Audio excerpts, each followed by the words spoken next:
This was a hard race to take. Man, this was just heartbreaking at the end. But yeah, let's talk about the Coke 600. So overall for this race. So first 50 laps, nothing spectacular happened. Nothing really spectacular happened until the first rain delay came. And then we had a rain delay for like an hour or so. You know, because we had the threat of rain throughout the day and night. So yeah, there were questions about if we were going to get the whole race in or if we were racing the halfway or whatnot. You name it. But yeah. But once we did get back going, the race got interesting when Alex Bowman stayed out for track position on old tires. It ended up being the right call. Because the first two stages overall, not much happened. Alex Bowman completely dominated the first two stages. Then the second half of the race happened, and things happened in the second half of the race. Second half of the race, the track cooled down, things got interesting. You know, there was more grip on the track, and yeah. You know, there was a lot of green flag passes for the lead, a number of them. There were a lot of comers and goers in the second half. You know, a lot of strategy in the second half. Especially in Stage 3. You know, Truex ended up taking the lead early in Stage 3, dominating most of it until with around 20 to go when the caution came out. And then everyone pitted, and then Logano chose to stay out on old tires for track position and clean air. And it ended up being the right call, because Logano ended up going on to win Stage 3 and pull away from Alex Bowman and company. So yeah, then Stage 4... Stage 4, Matt DiBenedetto, there was a caution. DiBenedetto would stay out on old tires for track position. Actually, no, wait, DiBenedetto took 2 tires to get track position. DiBenedetto held his own in clean air, because clean air is God, for a couple laps until Truex got by, along with then Bowman and then Jimmy Johnson. Hell, Jimmy Johnson even took a couple gambles in the race for 2 tires for track position, and it worked off for the most part. You know, at the end of the race, Jimmy Johnson had the lead with 50 to go, blew it on the restart. Then Chase Elliott, who was coming and going all goddamn night. At one point, I was like, God damn it, Chase, pick a fucking side. Are you a goddamn comer or are you a goddamn goer? Fucking pick one, goddammit. Sorry about that, line one cat just came over and knocked into the camera. So yeah, let me just pet him while I talk here. So yeah, around 30 to go, the race was between Chase Elliott and Keselowski.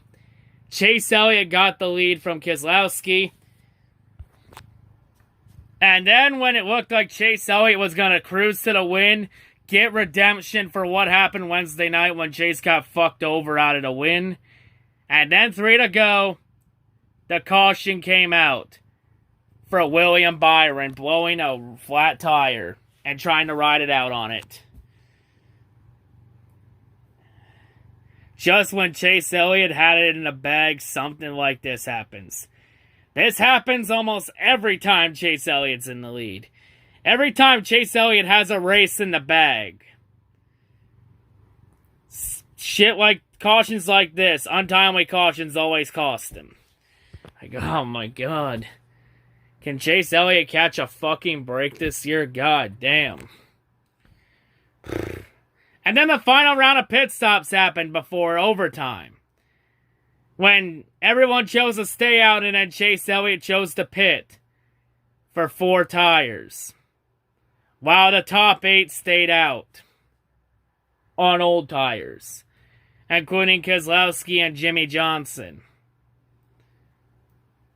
It's like, Alan Gustafson, why the fuck are you pitting with 2 to go? Why the fuck did you just take Chase Elliott out of position to win the race? Gustafson, you arrogant fucking moron. Like, let's be real here. And then overtime happened. Keselowski in clean air was able to get out in front of Jimmy Johnson. Despite Jimmy's best efforts, Jimmy couldn't end the winless streak tonight. Keselowski gets the win. Keselowski ends his winless streak, dating back to Kansas last year. So Keselowski ends his winless with the win, Keselowski ends up now locking himself into Chase. Don't get it wrong.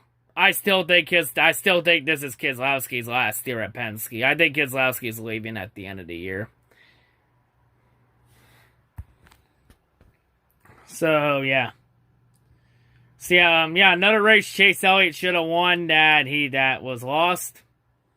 This one though, this one's 100% on Alan Gustafson, cause that was a dumbass call. Like, why the fuck would you pit with 2 to go? Like, in that situation, we saw it all night. We saw cars stay out on old tires or take 2 tires in clean air as the leader, and then they do well in it. Like Bowman did it after the rain delay. Bowman ended up being the dominant car for the first half of the race.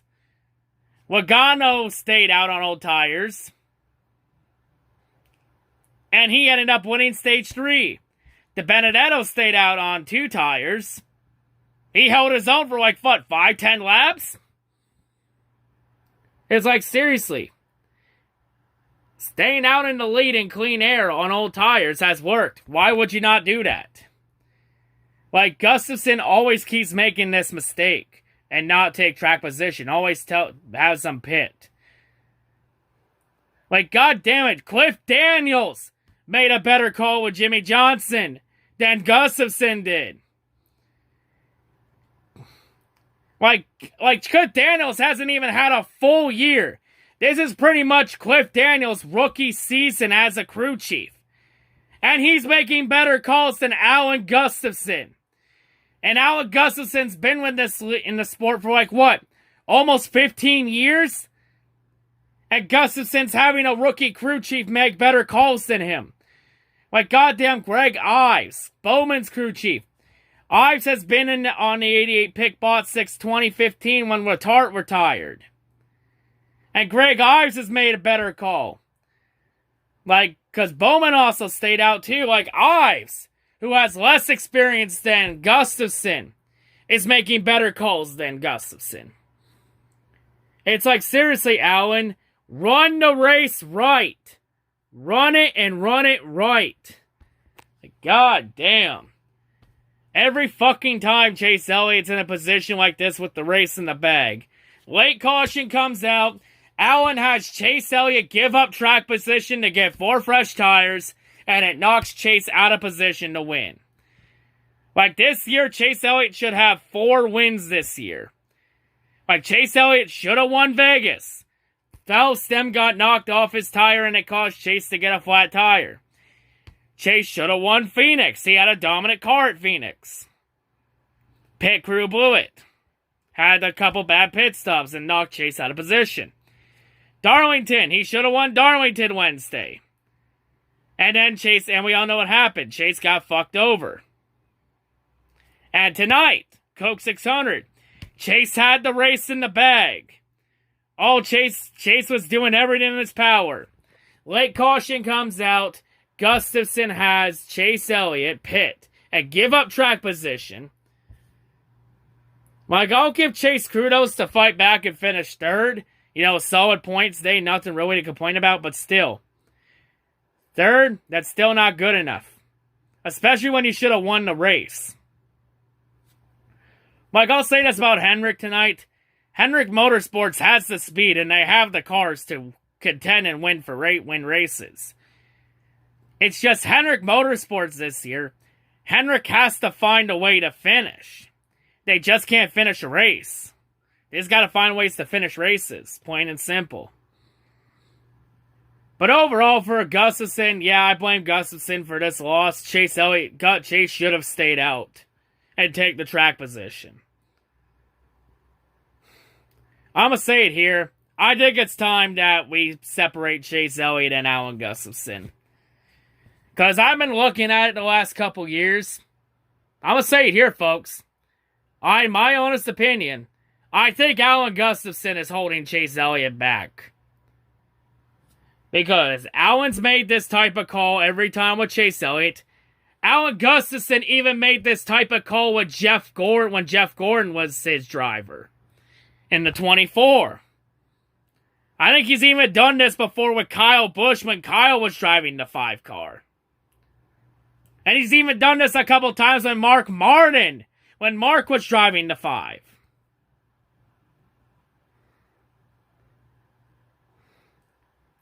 It's like, why would he not take the track position?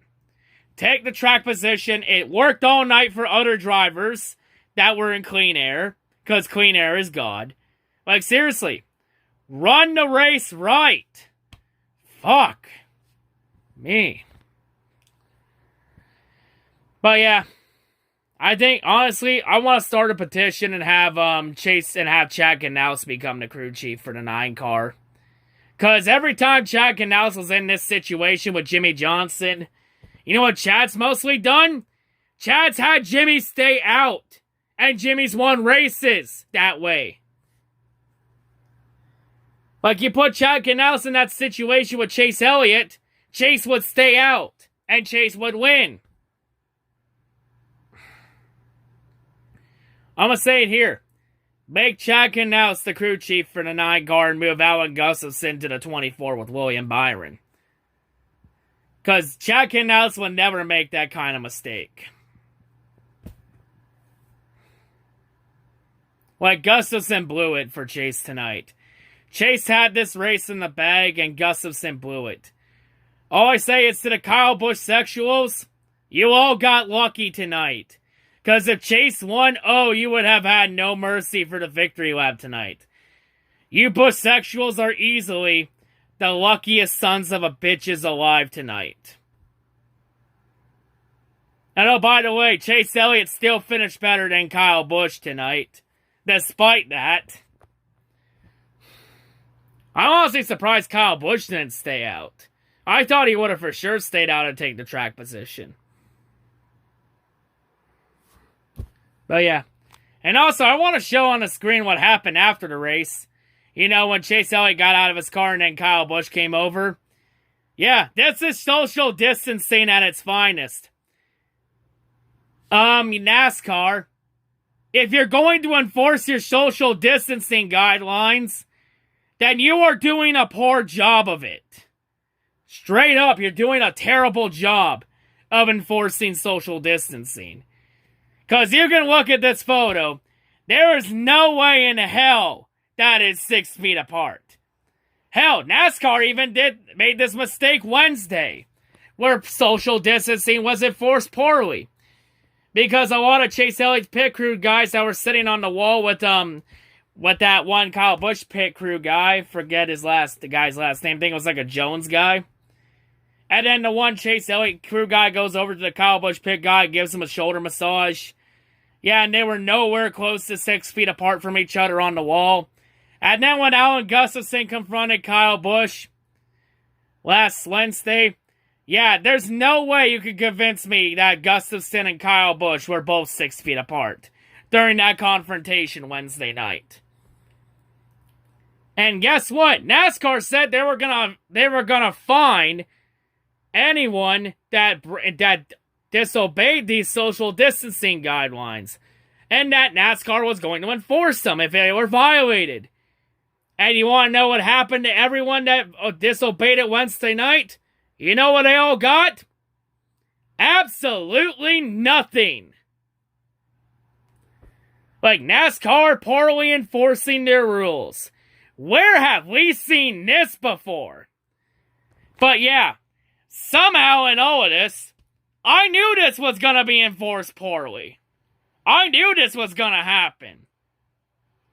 Because when it comes to NASCAR enforcing their rules, it's the same fucking song and dance every time. And I would not be surprised if Kyle Busch didn't get fined or anything for that. I wouldn't be shocked. Considering NASCAR's track record of poorly enforcing their rules.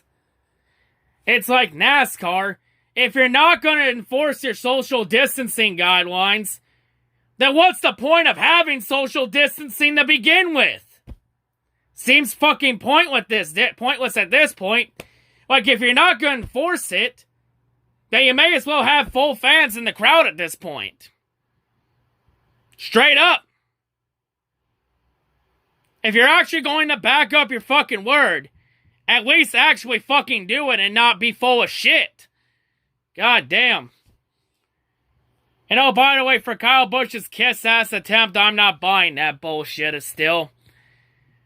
Like, let's be real. Kyle Busch only did that because the camera was rolling. Do you honestly think Kyle Busch would do that if the camera wasn't rolling? Kyle Busch just wants to just kiss Chase Elliott's ass and just be a fake bitch so that Chase doesn't dump him sometime in the near future. Because it's all but inevitable that Chase Elliott's going to get retaliation on Kyle Busch. It's not a matter of if, it's a matter of when. And I think Chase is going to find the right time to do it. It's just, when will it happen? We'll have to keep tuning in to find out. Will it happen Wednesday night? We'll have to see. Will it happen in the truck race Tuesday night? We'll have to see. Will it happen at Bristol next Sunday? We'll have to see. Or Martinsville in a couple weeks. We'll have to see. It's a matter of when Chase gets retaliation. It's gonna happen. It's just when.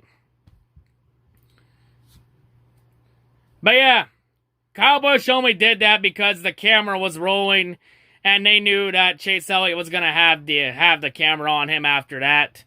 Tough loss. So Kyle Busch just went over to try and kiss his ass and be a fake bitch. Like Kyle just getting down on all fours and sucking Chase's dick. Straight up. Plain and simple.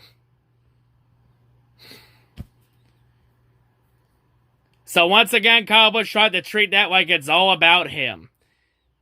And oh, by the way, Kyle Busch, don't think I'm done with you yet. Because I heard about that article where you complained about having to run 7 races in an 11-day span and saying that it's the equivalent of being thrown to the wolves. Bitch, are you for real? You want to complain about that, Kyle? And yet, how often do you leech in trucks in Xfinity? Exactly. Shut the fuck up. You know what, Kyle?